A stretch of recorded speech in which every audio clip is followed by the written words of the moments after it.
You cannot afford to give up. When we look at all of these individuals that were rejected, that had to overcome hardship and nervous breakdowns, but they kept persevering, they kept believing, and eventually the world is a better place, and we're grateful for it. God is going to take you from tolerated to celebrated. I think of Nelson Mandela, another great story, who went from being this political prisoner for 27 years and then being celebrated as the president of South Africa and a symbol of unity, a symbol of peace. It's not just you going through, it's who you're becoming and how God is building capacity in where you're going, and it's always in a superior realm. I think of someone like Malala, going from powerless to powerful, living in Pakistan, and just a young girl, and she insisted that girls have the right to learn, have the right to education,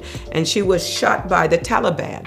But the shooting by the Taliban did not stop her. She became an advocate for education. She became one of the youngest to receive a Nobel Prize. And through her survival, she became one that thrived. And she has become a powerful, powerful voice for the education of girls and for women's rights around the world. I'm thinking of Alexander the Great. I was fascinated by him and what he did. He overcame this internal strife and rebellion to build one of the largest empires in ancient history, one of the largest, because he became a conqueror. And we have many, many things that we're fighting. We've got a war on drugs, a war on poverty, a war on medical disparities and inequities. We have a war on so many things that's going on.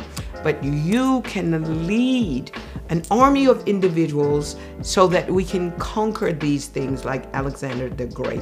Abraham, he was a servant, and God took him from being in the back, in the corner, in the booth, in the dark, into being this prominent leader. But he had to go through a transition. He grew up in what I call like a gang, and he transitioned to become the father of faith.